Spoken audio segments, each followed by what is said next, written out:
साहित्य, संगीत, कला, क्रीडा, राजकारण अशा विविध क्षेत्रात वावरणाऱ्या नामवंत व्यक्तींच्या संदर्भात सर्वसामान्य रसिकाच्या मनामध्ये एक अखंड आणि प्रचंड असं कुतूहल असतं.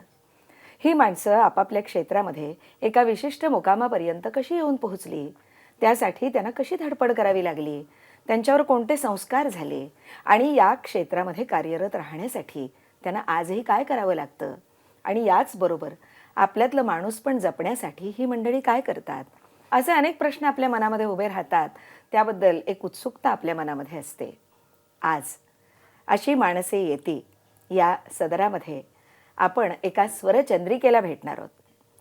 एका भारावल्या क्षणी तिचं गोड गाणं ऐकून कवी कुलगुरू कुसुमाग्रज यांनी तिला स्वरचंद्रिका हे विशेषण दिलं आणि त्यानंतर ते तिचंच झालं. भावगीत गायनाच्या क्षेत्रामध्ये तिनं आपली स्वतःची सुमधुर अशी शैली विकसित केलेली आहे. तर संगीतकार म्हणूनही ती स्वतःचं कर्तृत्व सिद्ध करते.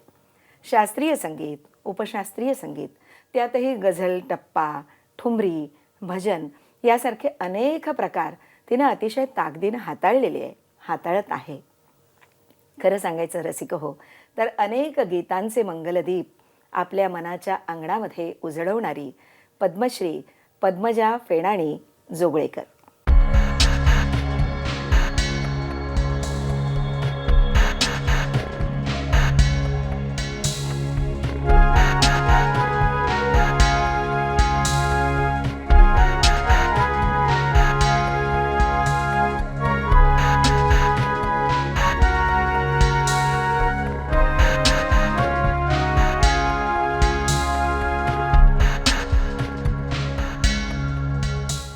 सुस्वागतम.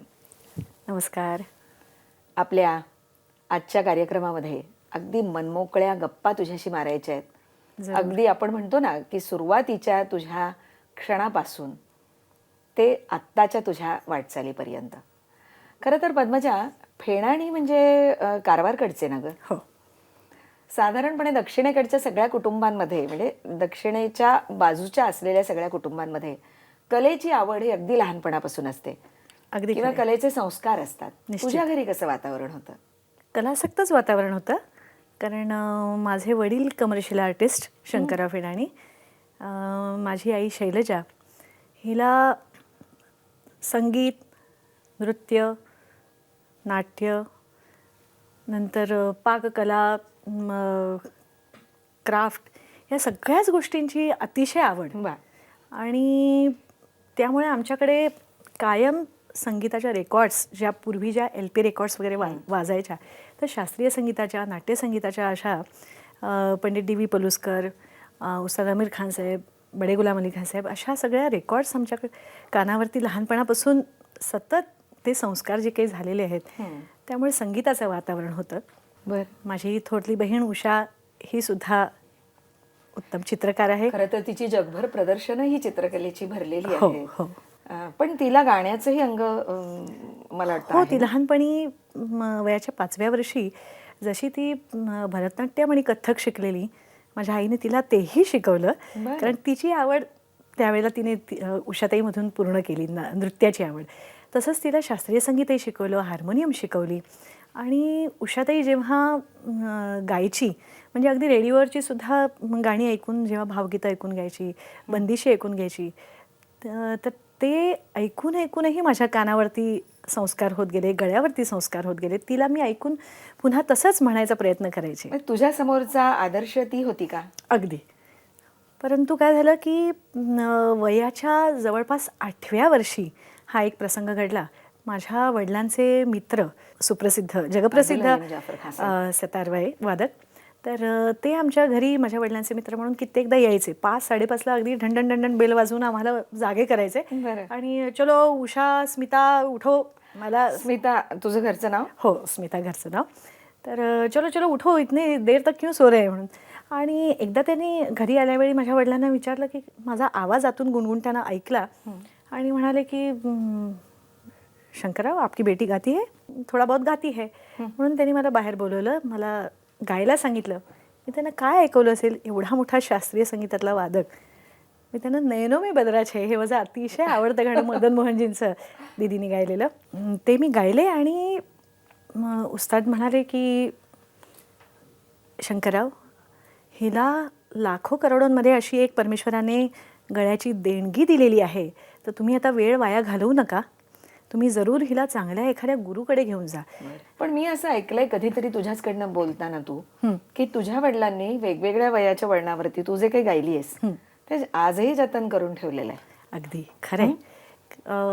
मी वयाच्या 3ऱ्या वर्षी जे काही गायलेले आहे, 5व्या वर्षी 7व्या वर्षी जे जे काही गायलेले आहे, म्हणजे वयाच्या 3ऱ्या वर्षी मी अभिषेकींचं नाट्यगीत गायचे. शब्दा वाचून कळले सारे. ते अजूनही मी माझी नक्कल छोटीशी करते. कर ना. शब्दा वाचून कळले सारे, शब्दांच्या पलीकडले. त्याच्यानंतर कारे दुरावा कारे अबोलासारखी त्यावेळेला चित्रपटात प्रदर्शित झालेली ती गाणी, ते ही अतिशय भावपूर्ण गायचा प्रयत्न मी करायचे. चंदा राजा ये रे, चंदा राजा ये रे, निळ्या निळ्या आभाळात लख लख त्या चांदण्यात, शुभ्र रुपेरी रथात बसून इथे ये रे चंदा राजा ये.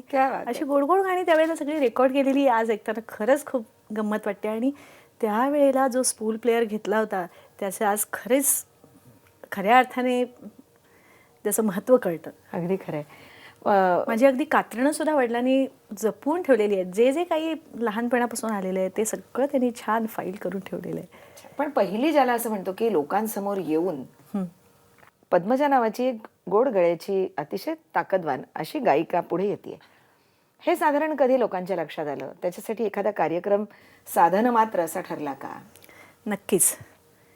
1981 साली मुंबई दूरदर्शनला अनिल अरुण यांचा जो पहिला शब्दांच्या पलीकडले झाला होता, त्यात मी धुंद मंद ही अशी जर सांज उतरली, हे अतिशय आव्हानात्मक अतिशय कठीण गाणं त्यावेळेला पहिलं माझं गाणं करिअरचं गाणं म्हणून गायले होते. मग ही संधी कशी आली पटकन तुझ्याकडे? उषाताईचं लंडनला जेव्हा एक्झिबिशन होतं तेव्हा अनिल मोहिले यांची आणि ताईची भेट झाली होती. आणि तेव्हा ताईने नुसतंच सांगितलं होतं की माझी अशी धाकटी बहीण थोडंफार गाते, तर तुम्ही तिला ऐका. आणि मोहिलेंनी जेव्हा मला ऐकलं तेव्हा त्यांनी चाल एक बांधली पटकन ही धुंद मंदाची, आणि ती म्हणाले की तू जरा गाऊन दाखव. ती मी लगेच गायले आणि 2-4 दिवसांनी त्या गाण्याचं रेकॉर्डिंगही झालं आणि शब्दांच्या पलीकडले या कार्यक्रमात आले. हा कार्यक्रम खुद्द कोणी ऐकावा, कोणी सांग, स्वरसम्राज्ञी लता दीदींनी ऐकला आणि अनिलला विचारलं की ही मुलगी कोण, हिने हा संपूर्ण कार्यक्रम खाऊन टाकला. वा, असं भगवंताच्या सर्वात जवळ जाणाऱ्या वासरीकडून म्हणजे स्वर सरस्वतीकडून आपल्याला ऐकायला मिळावं. त्यावेळेला मला ते खरंच वाटे ना, अगदी स्वप्न वाटलं. पण मी म्हटलं दीदींनी कसं काय ऐकलं हा कार्यक्रम, दीदींना कुठून एवढा वेळ मिळाला? तर मला अनिलजींनी सांगितलं की मी त्यांच्याकडे वाद्यवृंद संचलन करतो, तर म्हणून दीदींनी माझा कार्यक्रम ऐकला आणि त्यांनी तुझं खूप कौतुक केलं आणि त्यांना तुझ्याकडनं गाऊन घ्यायचं आहे. तर त्यानंतर मला वाटतं 1984 साली त्यांनी माझ्याकडनं निवडुंग चित्रपटामध्ये तो सगळाच किस्सा आपल्याला घ्यायचा आहे. किंबहुना या सर्व संदर्भामध्ये गाण्यासह तू आमच्याशी मोकळेपणानं बोलावंस अशी आमची इच्छा आहे. पद्मजा, शांताराम नांदगावकरांनी रचलेल्या उत्तम गीतांपैकी हे गीत आहे, ज्या गीतानं खरं तर तुझं गायिका म्हणून आयुष्य अधोरेखित करायला सुरुवात केली. खरं तर या गीताची आठवण सुगंधी आणि ती सुद्धा स्वर सुगंधी होऊ दे.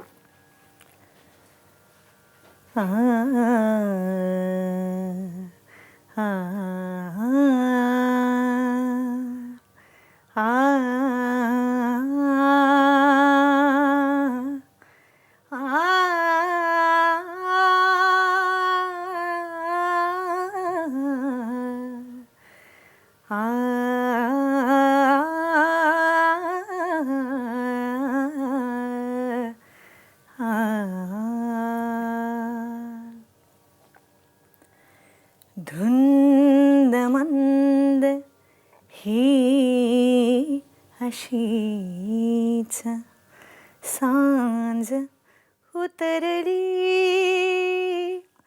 गगनातुनी येता सख्या गगनातुनी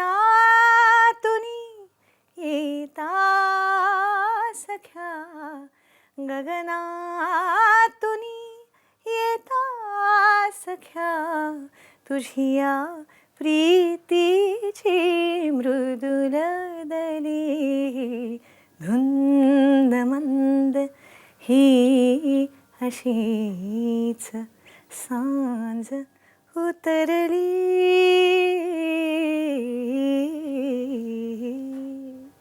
वा, साक्षात लता दीदींचा आशीर्वाद तुला मिळाला. आणि त्यानंतर असे अनेक शब्दांच्या पलीकडले आले असतील की ज्यात तू गायलीस. मला वाटतं बाळासाहेबांच्या पण एका शब्दांच्या पलीकडले मध्ये तू गायली होतीस, बरोबर? दिवाळीसाठी खास तो एपिसोड केला होता. हां. आणि मला अगदी स्वप्नात सुद्धा वाटलं नव्हतं की बाळासाहेब मला फोन करतील या आपण कार्यक्रमासाठी. रसिकांना आठवण करून देऊया. बाळासाहेब म्हणजे भावगंधर्व पंडित हृदयनाथ मंगेशकर. असंच घरी मी बसल्यावेळी काहीतरी काम करत होते आणि पुन्हा पुन्हा रॉंग कॉल्स येत होते. आणि त्यातच आणखीन एका कॉलची भर पडली आणि त्यांनी मला सांगितलं की मी मंगेशकर बोलतोय. हां, बोला बोला. मी म्हटलं बोला. मला वाटलं हाही रॉंग कॉल आहे, मला कशाला मंगेशकरांचा फोन येईल. बोला बोला म्हटलं. म्हणाले मी मंगेशकर बोलतोय. म्हटलं हां बोला. त्यांच्या लक्षात आलं माझा काहीतरी गैरसमज झालेला आहे. मी हृदयनाथ मंगेशकर बोलतोय. त्या क्षणी माझे हातपाय कापायला लागले. मी कुणाशी बोलते, अक्षरशः माझ्या पोटात गोळा आला. म्हणाले मी दिवाळीच्या निमित्ताने एक खास शब्दांच्या पलीकडले कार्यक्रम करतोय, त्यात दीदी स्वतः गाते, मी गातो आहे आणि आपणही गायवं अशी आमच्या दोघांची इच्छा आहे. आणि ते म्हणजे तरुण आहे रात्र जुनी हे गाणं त्यांनी त्या संध्याकाळी माझ्याकडनं बसवून घेतलं. दुसऱ्या दिवशी सकाळी ते रेकॉर्ड केलं. त्यांची खासियत हीच की गाणं शिकवल्यानंतर फार शिळं होता का म्हणे असं ते म्हणायचे. आणि हे गाणं आशाताईंनी मला वाटतं खूप आधी गायलं होतं ना? त्यापूर्वी 20 वर्ष ते गाणं गायलं होतं. आणि नंतर बाळासाहेबांच्या रूपानं तुला गुरुही मिळाले. पण हा सगळा एकंदरीतच म्हणजे संगीताकडे गांभीर्यानं बघण्याचा तुझा प्रवास सुरू झाला असं आपल्याला म्हणता आणि येईल. गंमत अशी की तो कार्यक्रम पुन्हा पुन्हा पाहून दीदींच्या आणि बाळासाहेबांच्या मातोश्री माई त्या असं व्हिडिओवरती ती कॅसेट लावून बसायच्या आणि म्हणायच्या बाळची शिष्या फार चांगलं गाते हितपासून हितपर्यंत. अच्छा. त्यांनी मला बाळची शिष्याच ठरवून टाकलं होतं. बरं. नंतर अर्थात तू त्यांच्याकडे मार्गदर्शन घेतलंस. पण तत्पूर्वी एक असं म्हणतो ना आपण की संगीताच्या क्षेत्रात रमायचं तर शास्त्रीय संगीताचे धडे आपल्याला घ्यावे लागतात. नुसता गोड गळ्याची देणगी चालत नाही. बरोबर. तर मग असं बाकायदा गंडा बांधून कुणाकडे तू शिकलीस का? संगीताचं ABCD मी पद्मविभूषण पंडित जसराजींकडे घेतलं. पण हे असे गुरु तुला कसे मिळाले? ते एकदा एका रेडिओच्या ऑपेराच्या रिहर्सलसाठी चालले होते आणि त्यांची मुलगी दुर्गा हिचा माझा परिचय असल्यामुळे त्यांच्याबरोबर मी ऑपेरा ऐकायला चालले होते. दुर्गा काहीतरी गुणगुणत होती. त्यांनी मलाही विचारलं तुम्ही कुछ गाती हो? आणि त्या क्षणी मला खरंच माहिती नव्हतं की किती मोठे कलाकार आहेत पंडितजी. आणि मी सरळ म्हटलं हां मैं गाती हूँ तो सुनाओ. म्हणाले रंग मोपेना डारो रंग मोपेना डारो रंग असं म्हटल्यावर ते मागे वळून बघायला लागले टॅक्सी. डोळे विस्फारून बघायला लागले. मला वाटलं काय माझी चूक झाली की काय. तुमने काही क्लासिकल सीखा है? म्हटलं नाही तो. झूठ बोलती हो म्हणाले. त्यांनी मला सांगितलं की तू तान गा एखादी. कैसी न मोहेला इतकं नुसती आलापी केली थोडीशी. आणि ते म्हणाले की नाही नाही ऐसे नाही गाणं लंबी तान गाणं. मी पुन्हा एक मोठा सा लावला. तेव्हा त्यांच्या लक्षात आलं की नाही हे काही हिला तंत्रशुद्ध काहीच माहिती नाही. व्याकरण ज्याला म्हणतो ते नाही ठाऊक आहे.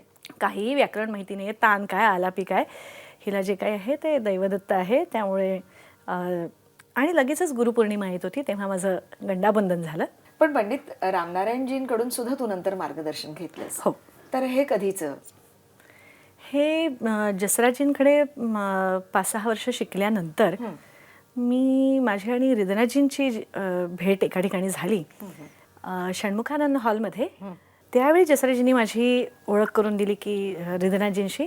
म्हणजे हे सगळं शब्दांच्या पलीकडल्याच्या आधीच आहे ना हा किस्सा? हाँ हाँ, शब्दांच्या पलीकडल्याच्या आधीच आहे. तर त्यावेळी त्यांनी माझी ओळख करून दिली की ये स्मिता है, ये मेरी शिष्या है और बहुत अच्छी गाती है. तेव्हा रिदनाजी माझ्याकडे पाहत राहिले आणि म्हणाले की पंडित जी, ये आपके पास रतन है रतन. वा. मला कळेना की हे असं काय म्हणतायत. मी तुझं ऐकलंय गाणं.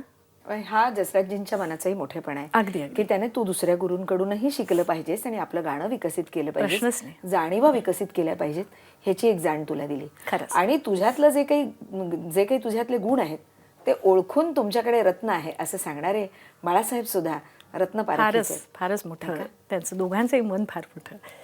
आणि त्यानंतर पंडित रामनारायणजींकडेही मी शास्त्रीय संगीत शिकायला लागले, कारण जसराजींचे वारंवार दौरे आणि रामनारायणजींकडनं मला स्वरस्थान म्हणजे नेमकं काय बर. हे मला शिकायला मिळालं. तू एक सांग की जसराजजींनी तुला काय दिलं, बाळासाहेबांनी तुला काय दिलं आणि पंडित रामनारायण यांच्याकडून तुला काय मिळालं नेमकं गायकीच्या दृष्टीनं? जसराजींची मुलायम मधुर शैली गाण्याची, तसंच रिदनाजींकडे शिकताना माईक टेक्निक. पंडित रामनारायणजींनी तुला काय शिकवलं किंवा त्यांच्याकडून तुला काय मिळालं हे थोडंसं सविस्तर सांगावंस. रामनारायणजींनी माझ्याकडनं वर्षानुवर्ष पलटे करून घेतले. बर. आणि ही फार मोठी माणसं आहेत. म्हणजे दीदींनी सुद्धा त्यांच्याकडनं अनेक गोष्टी घेतलेल्या आहेत. नाही, अगदी खरं आहे. आता तू दीदींचा उल्लेख केलास म्हणून मला म्हणजे मी खरं तर तुझ्या पुरस्कारांकडे आणि त्या एकंदरीतच थोड्या वलयांकित वाटचालीकडे येत होते. पण दीदींनी सुद्धा तुझ्या गाण्याची किंवा तुझ्यामध्ये त्यांना जी गायिका दिसली तिची त्यांनी मुक्त कंठानं तारीफ केलेली आहे. हो, खरं केवळ त्या धुंदबंदाच्या वेळीच नव्हे हा. तर एका मुलाखतीमध्येही त्या काही म्हणालेल्या आहेत. तर नुसतं आम्हाला सांग की. दीदी जेव्हा अमेरिकेला गेल्या होत्या त्यावेळेला प्रेस रिपोर्टर्सनी त्यांना एअरपोर्टवरच घेरलं आणि विचारलं की is there any other voice ranking alongside you. तुमच्या तोडीचा अजून कोण तुम्हाला आवाज किंवा गायन वाटतं कोणाचं. तर त्यावेळेला त्यांनी असं उत्तर दिलं की yes, I see a spark, a young girl Padmaja, and she is extremely talented with an outstanding voice and she is my hope. नंतर तुझा या क्षेत्रातला जो काही प्रवास चालू झाला त्या प्रवासामध्ये आणखी कसे कसे टप्पे आले? म्हणजे नंतर तू लगेच कार्यक्रम करायला सुरुवातच केलीस का? बाळासाहेबांबरोबर तर तू अनेक कार्यक्रम केलेले. भावसरगमचे कार्यक्रम तर मी संबंध भारतभर केले. आणि त्यांचं एक वैशिष्ट्य असं मला वाटतं, आपली शिष्या असूनही शिष्येचा आदर करत त्यांनी माझ्याकडनं कार्यक्रमातनं गाऊन घेतली गाणी. पहिली 3 गाणी मी सोलो गाणी गायचे. त्याच्यानंतर आम्ही दोघंही मिळून एक डुएट कुठलं तरी गायचो. बरं. मी रात टाकली सारखं डुएट एखादं घ्यायचो. कसं कसं गायचं? मी रात टाकली, मी कात टाकली, मी रात टाकली, मी मुडक्या संसाराची बैलाज टाकली, मी रात टाकली. वा. तर सांगत काय होते, हा असा कार्यक्रम. आणि ते त्यांनी डुएट गायल्यानंतर ते स्वतंत्र 3 गाणी गायचे. हो. असंच पुन्हा इंटरवल नंतर. तर माझ्यासाठी हे फार मोठं व्यासपीठ होतं. ही खरी माझी तयारी होती की नुसतं गुरुकडे शिकणं नाही तर परफॉर्मन्स हाही एक मोठा शिकण्याचा माझा भाग होता की त्यांचं गाणं प्रत्यक्ष शेजारी बसून ऐकायला मिळणं ही खूप मोठी गोष्ट होती माझ्यासाठी. थोडं पुढे नेते तुला आणि मग मगाशी मी जे विचारलं तुला की केव्हा तरी आणि लवलव करी पाहत ही तुझी ओळख असलेली गाणी आहेत. खरं. तर ही गाणी तुझ्याकडनं कुठल्या काळात त्यांनी गाऊन घेतली निवडुंगासाठी? 1984 सालीच त्यांनी माझ्याकडनं म्हणजे हाच काळ आहे तो. हां. आणि त्यावेळी गंमत अशी झाली की सोलापूरला मी कार्यक्रमाला चाललो होतो आणि त्यावेळी त्यांनी संबंध पावसाचं इतकं सुंदर वातावरण निर्माण झालं होतं आणि बाहेर सगळी हिरवीगार शेतं अगदी डोलत होती आणि त्या लईवरती त्यांनी मला लवलव करी पाहता हे गाणं शिकवलं. खूप मजा आली ते गाणं त्यावेळेला शिकताना. आणि 2-3 दिवसांनी त्या गाण्याचं रेकॉर्डिंगही झालं. ते गाणं इतकं कठीण, इतकं आव्हानात्मक आहे हे मला कधी कळलं? रेकॉर्डिंगच्या दिवशी. कारण त्याचा सा कुठचा आणि मध्यम कुठचा हे म्युझिशियन्समध्ये एवढा गोंधळ चालला होता त्यावेळेला आणि माझं गाणं मात्र तयार होतं, त्यामुळे पहिल्या टेकमध्ये ते गाणं ओके झालं. आणि त्या गाण्याची किती परिमाणं आहेत की वार्धक्यानं जरा जर्जर झालेल्या, जीर्ण शीर्ण झालेल्या अशा मनाची स्पंदनं त्या गाण्यामध्ये आहेत असं बाळासाहेब आवर्जून सांगतात. खरे पुन्हा. खरे खरे याच काळामध्ये अशी पार्श्वगायनाची संधी तुला मिळाली. बाळासाहेबांबरोबर तू कार्यक्रम करत होतीस, एकीकडे तुझं प्रशिक्षण चालू होतं आणि त्याचबरोबर तू स्वतःचेही कार्यक्रम करायला सुरुवात केलीस, नाही का? हो. त्याबद्दल आम्हाला जरा सांग ना. मला वाटतं 94 साली जेव्हा कवयित्री इंदिरा संत, ज्येष्ठ कवयित्री, त्यांच्या 2 कविता मी त्यांना ज्या दिवशी जनस्थान पुरस्कार हा कुसुमाग्रजांच्या नावे अत्यंत प्रतिष्ठेचा पुरस्कार दिला जातो, तर तो त्या दिवशी इंदिराबाईंना मिळणार होता. आणि कार्यक्रम संपल्या मला कुसुमाग्रजांनी आत बोलवून मला सांगितलं की पद्मजा, आज मी तुझ्यावरती एक जबाबदारी सोपवतोय. कधीही मी कुणाला काहीही माझ्यासाठी कर असं म्हटलं नाही, परंतु एक गोष्ट तुला नक्की करायची आहे, ते म्हणजे इंदिराबाईंच्या आणि माझ्या कविता मी तुला काही निवडून देतो, त्याची कॅसेट करायची जबाबदारी तुझी, तुझे पती सुनील आणि दातार स्विच गिअरचे म्हणजे ज्यांनी तुझ्या वैयक्तिक ध्वनिमुद्रिका बाहेर याव्यात म्हणून खूप प्रयत्न केला. हो. मी म्हटलं ज्यार्थी कुसुमाग्रजांनी हे मला काम दिलेलं आहे, एवढं मोठं काम दिलेलं आहे, तर आपणही ते तितकाच त्याचा अभ्यास करून केला पाहिजे. त्यामुळे मी जवळजवळ 2 वर्ष हे कॅसेट करण्यापूर्वी हा रात्रभर अभ्यास करायचे, कारण दिवसा काही फोन बेल काहीतरी चालूच असतं, काही ना काहीतरी आपली गडबड. आणि गृहिणीचं गृहिणी पद सांभाळून तुझ्यातल्या कलाकाराला आणि अभ्यासकाला तू न्याय देत होतीस. असा 2 वर्ष अभ्यास केल्यानंतर मग तू चाली लावायला सुरुवात केलीस का त्याला, की नंतर रंगबावरा श्रावण झाल्यानंतर मी चाली लावायला सुरुवात केली होती. यातूनच ह्या रंगबावरा श्रावण कॅसेटचा जन्म झाला. आणि तत्पूर्वी मी म्हटलं ज्या दिवशी जनस्थान पुरस्कार होता त्या दिवशी सकाळी माझी आणि कुसुमाग्रजांची पहिली भेट झाली. तोही मला अगदी खूप माझ्या आयुष्यातला आनंदाचा दिवस होता, कारण त्यांनी मला जेव्हा गायला सांगितलं तेव्हा मी पहिली विंदांची जी कविता गायली, गझल गायली, सर्वस्व तुझला वाहुनी माझ्या घरी मी पाहुणी, ती गझल माझी अत्यंत आवडती गझल आहे, लाडकी गझल आहे. तर ती मी गायली त्यांच्यासमोर. अजून 1-2 गाणी ऐकव म्हणाले. बरं. आणि त्यानंतर आम्ही वाट पाहत होतो की आता चला निघायचं, संध्याकाळी कार्यक्रम आहे, रियाज करायचा आहे. तर त्यांची नेहमीची जी सवय आहे, तुला कल्पना आहे, श्रीराम म्हणायचे. म्हटलं चला आता निघायची, ही जी बेल वाजते श्रीरामची. पण त्या दिवशी ते काही म्हणायला तयार नाही. श्रीराम नाही म्हटलं त्यांनी, आम्ही वाट पाहतोय. आणि त्यांनी मला पुन्हा विचारलं, पद्मजा पुन्हा जरा सर्वस्व तुझला वाहुनी गाणार का?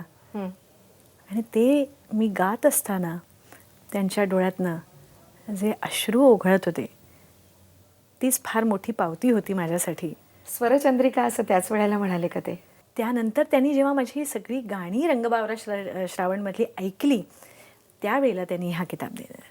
एकंदरीतच तुझी कवितेची, साहित्याशी ओळख, प्रेम वाढत जाणं आणि त्याचा डोळसपणे अभ्यास करण्याची सुरुवात, ही शुभ्र फुलांची ज्वाला इथूनच खरं तर सुरुवात झाली. अगदी खरं. म्हणजे कलाटणीचं वर्ष म्हणतेस ते साधारण 94 पासून या सगळ्या प्रांतातला तुझा अभ्यास सुरू झाला. कारण ज्या वेळेला मी मंगलदीप सुरू केली, हा स्वतंत्र कार्यक्रम 91-92 साली सुरू केला, त्या कार्यक्रमात आमचे दातार काका हजर होते. आणि त्यांनी, मी जनरली कुणाला माझी लाईव्ह कार्यक्रमाची कॅसेट घरी नेऊ देत नाही, कारण त्याच्यात आपण आयत्या वेळेला काही वेगवेगळं गायलं असू शकतं, काही चुका असतात, काही चांगलं असतं सगळं. पण गपचूप त्यांनी त्या रेकॉर्डिस्टकडनं, राजू दाभोळकरांकडनं त्यांनी ती कॅसेट घेतली, घरी नेली. रात्री 3 वाजता आपल्या नातीला उठवलं, मुलाला, सुनेला, सगळ्यांना उठवून ते कार्यक्रमाची कॅसेट वाजवून दाखवली. आणि त्यात मैं मंगलदीप जलाऊं ह्या गाण्यातलं, ह्या भजनातलं, तू प्रेम का सागर बन जा, मैं लहर लहर खो जाऊं, तू प्रेम का सागर बन जा, मैं लहर लहर खो जाऊं, मैं मंगलदीप जलाऊं. ह्या ओळी ऐकून त्या नातीच्या अंगावरती काटा आला म्हणे. वय वर्ष 8. त्याचवेळी त्यांनी ठरवलं की आपल्याला एवढी संगीताची आवड आहे, छंद आहे, तर तो पद्मजाच्या थ्रू आपण जोपासावा. अशा पद्धतीने त्यांनी आणि खरंच कॅसेटला सुरुवात केली. ही शुभ्र फुलांची ज्वाला, त्यानंतर रंगबावरा श्रावण, घर नाचले नाचले, असा एक सुंदर कवितेचा आणि उत्तम गीतांचा प्रवास सुरू झाला. खरं.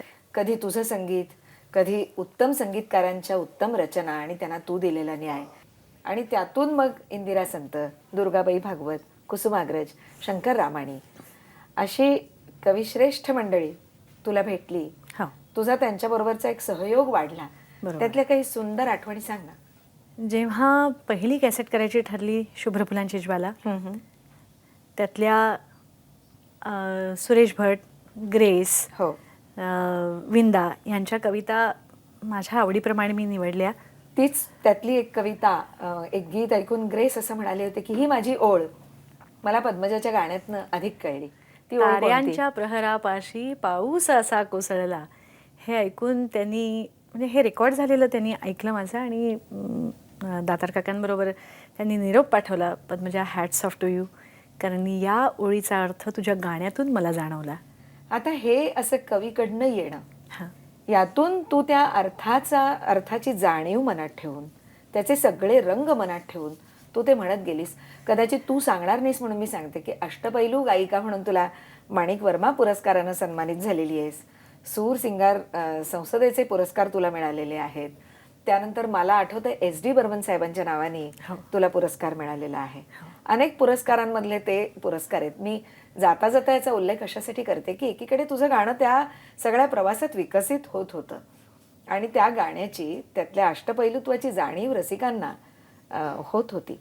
आदर्श नागरिक म्हणूनही तुला पुरस्कार मिळाला, तो त्याच काळातला. मुंबई वृत्तपत्र लेखक संघातर्फे हा पुरस्कार मिळाला होता.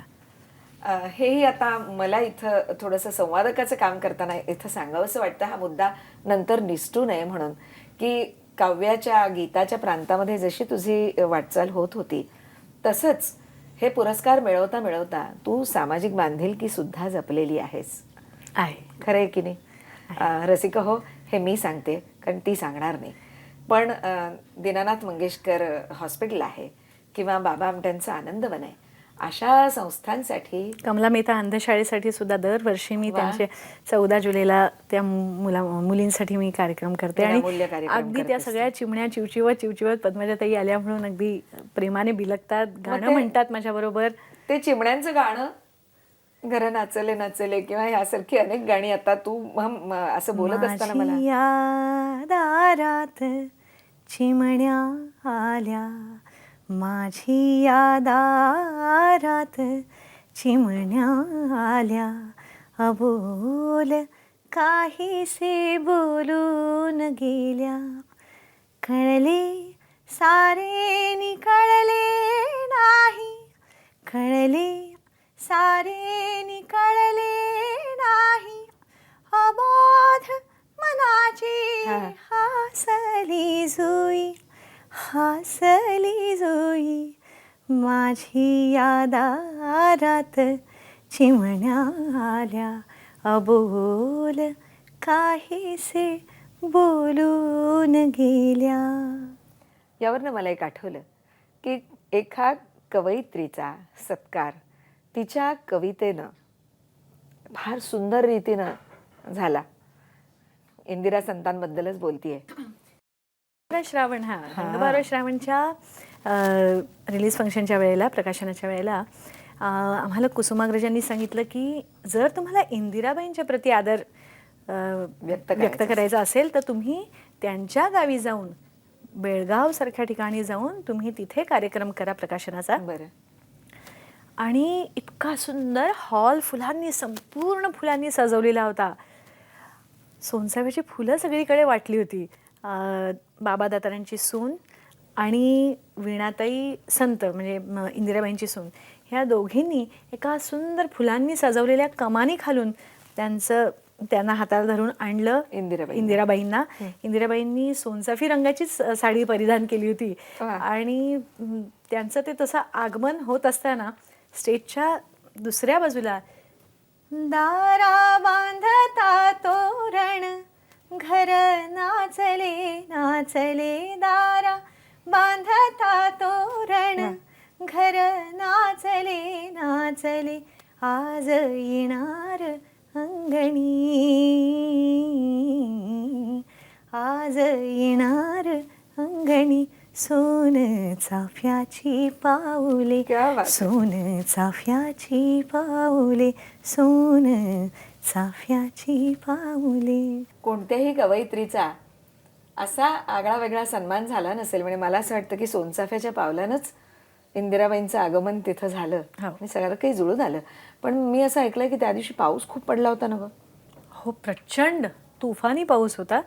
म्हणजे 26 जुलैसारखाच, जवळजवळ 26 जुलैसारखा पाऊस होता. त्यामुळे माझे वादक कलाकार कोणी पोचू शकले नाहीत. मग तरीही परंतु माझा साऊंड इंजिनियर राजू दाभोळकर थोड्या आधी निघाल्यामुळे तिथे पोचू शकले, आम्ही पोचू शकलो. त्यामुळे केवळ साऊंड सिस्टीमवरती आम्ही कविता सादर केली, तिथले काही तबला आणि पेटी फक्त घेऊन. अरे वा. इथं मला आणखी एक सांगावंसं वाटतं की मंगलदीप असो, भक्तिरंग असो किंवा लता दीदींच्या गाण्यावर आधारित तू केलेला कार्यक्रम असो, असे तेरे सुरांवर वेगवेगळ्या मेरे गीत. प्रकारचे तू कार्यक्रम करतेस, गझलेचे कार्यक्रम करतेस आणि त्याच्यामध्ये अनेक कार्यक्रमांमध्ये तुझी साथ दिलेले तुझे काही वादक कलाकार आहेत हो, की जे तुझे कुटुंब आहे. अक्षरशः कुटुंब आहे. म्हणजे ती मंडळी गमतीनेही म्हणतात की पद्मजा, तुझ्या रेशन कार्डावरती आमचं नाव असू द्या. अरे क्या बात आहे.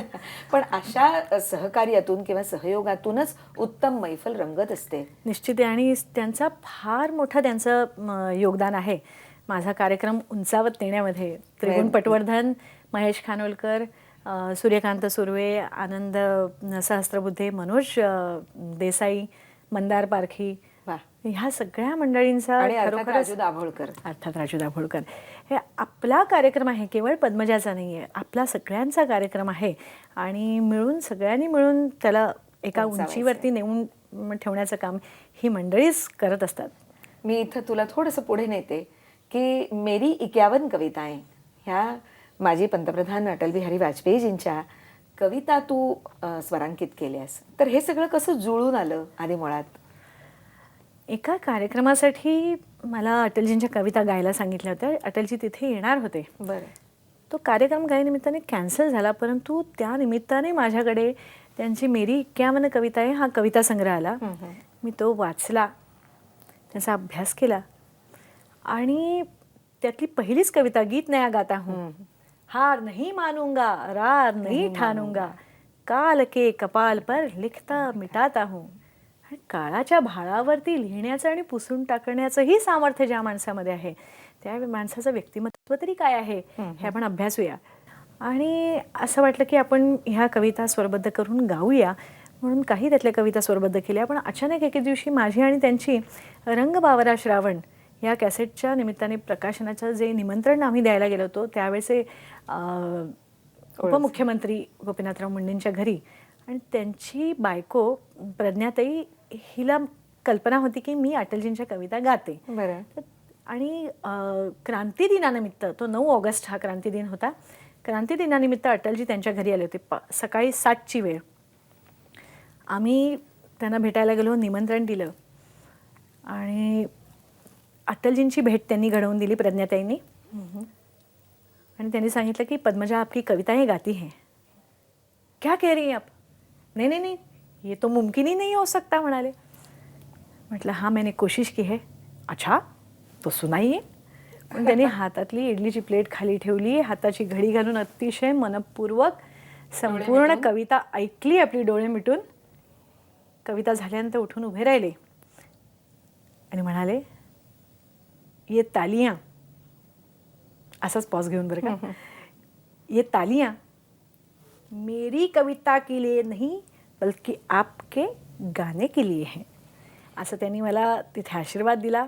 या सगळ्या काळामध्ये तू पुढे विश्वनाथ प्रताप सिंगजींच्या सुद्धा कवितांना चाली लावल्यास. खरं तर मुक्तछंदातल्या त्यांच्या कविता, पण तो कसा योग जुळून आला गं?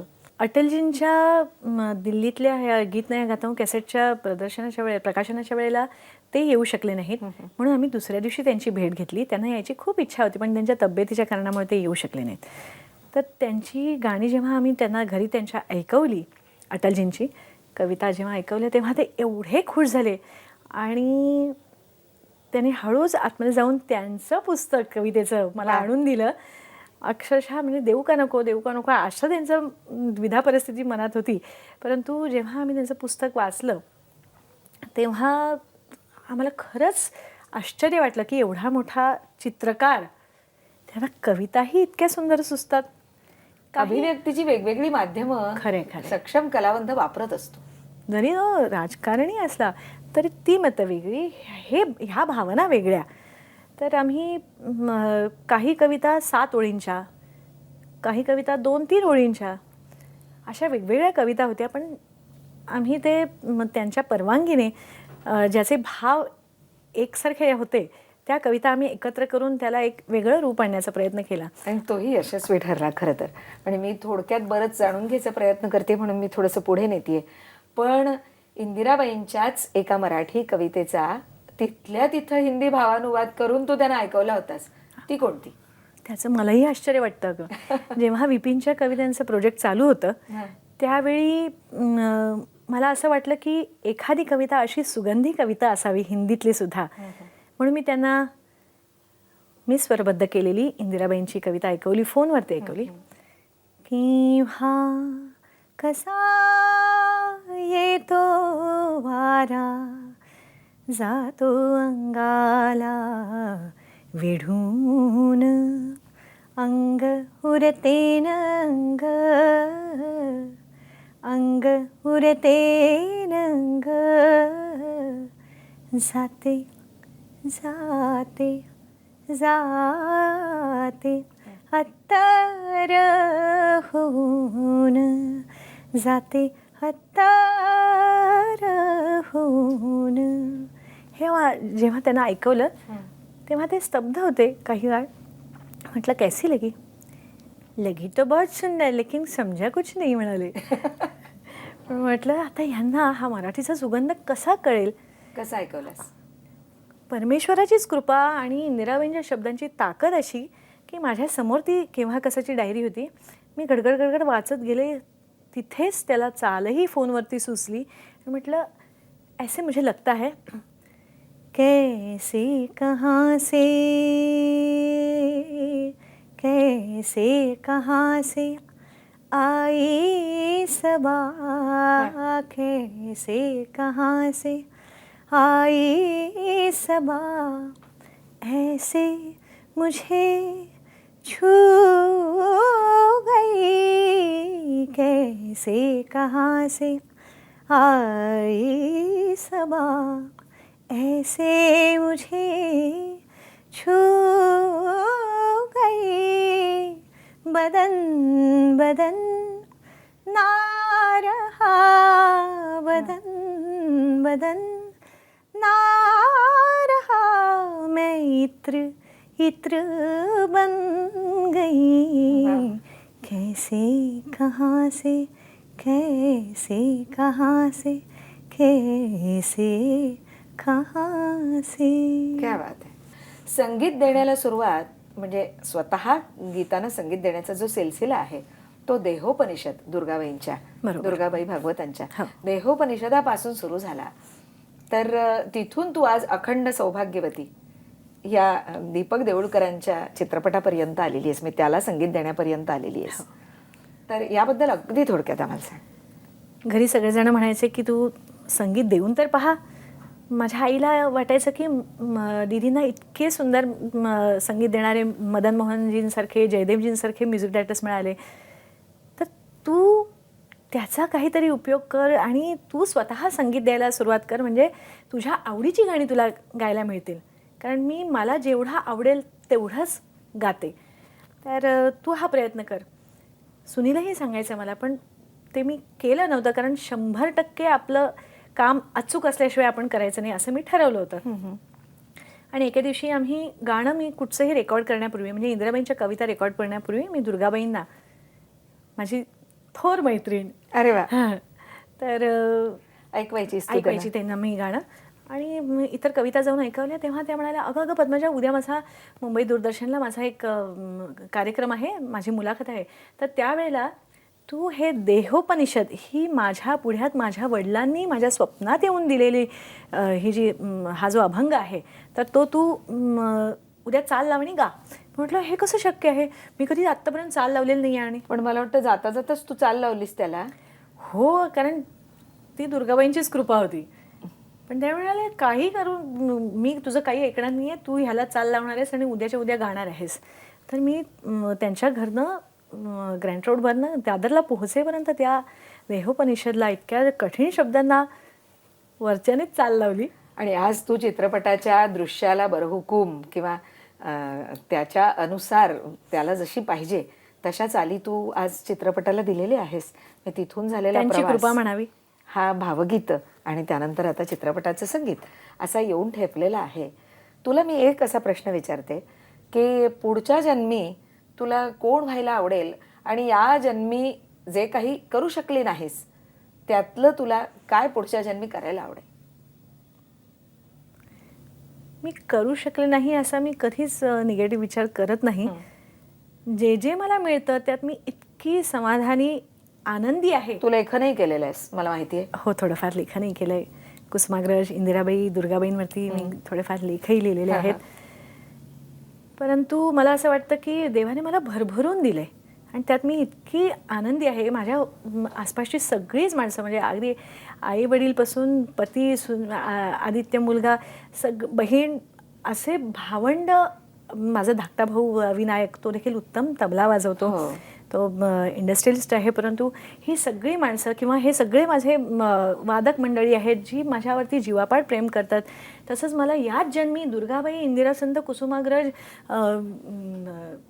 अटलजींसारखी ही माणसं इतकी जवळून त्यांचं प्रेम मिळालं, त्यांचं आदर मिळाला, प्रेम मिळालं, सगळं आशीर्वाद मिळाला. आणि हृदयनाथजींसारखे आणि ह्यांच्यासारखे गुरु जे लाभले, दिदींचा आशीर्वाद मिळाला. तर हे सगळं ह्या जन्मी मला मिळालं, ह्याच्यातच मी खूप अत्यंत आनंदात आहे. आणखीन एक गोष्ट म्हणजे मी जेव्हा बँगलोरला गेले होते पुट्टपर्तीला, मला माझी मैत्रीण घेऊन गेली होती शैलजा. तर तिथे गेल्यानंतर सत्यसाई बाबांना कधी पहिल्यांदा भेटीत कधीही तिथे गायला मिळत नाही, परंतु मला पहिल्या भेटीत गायला मिळालं आणि ते एवढे खुश झाले होते की त्यांनी मला येऊन सांगितलं, today I am very happy. अरे वा. ज्यांना आपण परमेश्वर मानतो त्यांनी मला येऊन या जन्मी सांगितलं की I am very happy Padmaja, I am very happy. Padmaja, या सगळ्या आशीर्वादांमुळे पद्मश्री ही न मागता सुद्धा मिळालेली पदवी तुला मिळालेली आहे. खरे खरे. आणि त्याच समारंभामध्ये लता दीदींना भारतरत्न पुरस्कार मिळालेला आहे. ज्यांनी तुला हा प्रगतीचा संपूर्ण मार्ग एका दृष्टीने दाखवला, त्या लता दीदींनाही तिथंच पुरस्कार सन्मानित करण्यात आला भारतरत्न. अगदी म्हणजे जेव्हा राष्ट्रपतींकडनं हा पुरस्कार मी घ्यायला गेले, उठले खुर्चीवरनं आणि माझं खरंच अहोभाग्य की माझं आराध्य दैवत तिथे समोर हजर होतं आणि भारतरत्न काही क्षण त्यांना आधी मिळालेलं मला पाहायला मिळालं आणि मी त्यांना नमस्कार केला आणि त्या माझ्याकडे पाहून अगदी पाठीवरनं प्रेमाने हात फिरवत म्हणाल्या, wish you all the best. मला खूपच आनंद झाला आहे. आणि त्यानंतर मी काही क्षणांनी तो राष्ट्रपतींकडनं पुरस्कार घेतला. काही माझ्या आयुष्यातला आनंदाचा क्षण. पहिल्यांदा पद्मजा पद्मश्री तुला मिळाली आहे हे जेव्हा कळलं तुला, तेव्हा नेमकी काय प्रतिक्रिया होती? कुठं होतीस तू? मी होते अगं पाटण्याला. बरं. तू बिलीव्ह करणार नाहीस, लालू प्रसादजींनी राबडी देवींनी माझा कार्यक्रम ठेवला होता पाटण्याला आणि भजनांचा कार्यक्रम होता. आणि सुनीलने मला बजावून सांगितलं होतं की हे बघ, मी हॉल पाहून येतो, तोपर्यंत तू या खोलीतनं कुठेही बाहेर निघू नकोस, अनोळखी सगळं वातावरण आहे. तर म्हटलं ठीक आहे. आणि मला फोन आला की असं असं तुम्हाला पद्मश्री भारत सरकार देऊ इच्छित आहे, तर तुम्ही ते ॲक्सेप्ट कराल ना? माझी एकदम द्विधा मनस्थिती होती की म्हणजे ॲक्सेप्ट करायचं आहे, पण अरे कोणाला विचारायला तरी सुनील नाही आहे, घरी कोणीच नाही आहे. तर मी त्या क्षणी हो सांगितलं आणि नंतर मला कळलं की माझा मार्ग शोधत शोधत मी कुठे आहे हे शोधत शोधत तिथपर्यंत ते पाटण्याला त्यांनी फोन केला होता. कारण माझ्या घरी कोणीच नसल्यामुळे आणि टी व्हीचा एक कार्यक्रम असल्यामुळे माझा भाऊ नेमका माझ्या घरी पोचला होता तो रेकॉर्ड करण्यासाठी. त्यावेळी त्यांनी तो फोन उचलला होता. त्यांच्याकडनं नंबर घेऊन त्यांनी मला पाटण्याला कॉन्टॅक्ट केलं आणि माझ्या लक्षात आलं की हे असं त्यांनी विचारणा केलेली आहे आणि मी त्यांना आनंदाने हो सांगितलं. म्हणजे आयुष्यातला एक अतिशय समाधानाचा, कृतार्थतेचा आणि दुसऱ्याच दिवशी माझ्या आईचा वाढदिवस होता आणि त्यांनी मला बजावून फोनवरती सांगितलं होतं गव्हर्नमेंटच्या लोकांनी की तुम्ही हे कुणालाही सांगू नका, कारण ह्याच्यात काही बदल होऊ शकतात आयत्या वेळेला. परंतु मला अगदी धीर धरवला नाही. सुनीलला सांगितलं आणि त्यानंतर माझ्या आईला फोन करून सांगितलं, आई तुझ्या वाढदिवसानिमित्त ही भेट आहे 22 जानेवारीची. अरे वा, खूप सुगंधी आठवणी आज तू जाग्या केल्यास स्वतःच्या जीवनातल्या सुद्धा, आणि रसिकांच्या जीवनामध्ये तू एक जे स्थान निर्माण केलं आहे, तुझ्या गाण्यांनी जे स्थान निर्माण केलं आहे, त्या सगळ्या संदर्भात जितकं बोलता येईल तितकं मोकळेपणाने आपण बोललो. पण आपल्या या संपूर्ण गप्पा गोष्टींची सांगतासुद्धा तुझ्या स्वरांनी व्हावी असं मला वाटतं. तेव्हा रसिक हो, माझ्या या म्हणण्याशी तुम्ही नक्की सहमत असाल. पद्मजाकडून आता आपल्याला काय ऐकायला मिळतं आहे ते आपण ऐकूया आणि हा सूर मनात साठवतच एकमेकांचा निरोप घेऊया. पद्मजा. सामा माग गमध मदनी धनी सारसाना रना रना खेळात बसंत निस पिया सांग जागे खेळात बसंत निस पिया सांग जागे सखी वृंद गोकुल की शोभा गिरधर प्रिया पद रजनुरागी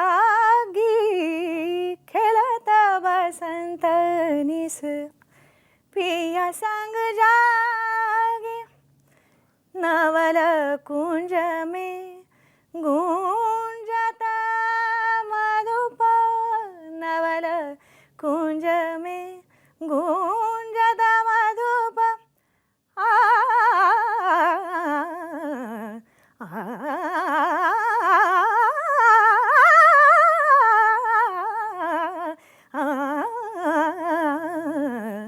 नवल कुंज में गूंजत मधुप पिक विविध सुगंध छेट तन लागी कृष्णदास स्वामिनी युवती युथा चूड़ामिनी रिझावत प्राणपथी राधा बडभागी खेळत बसंत निस पिया सांग जागे खेळत बसंत निस पिया सांग जागे पिया सांग जागे पिया सांग जागे. वाह, क्या बात.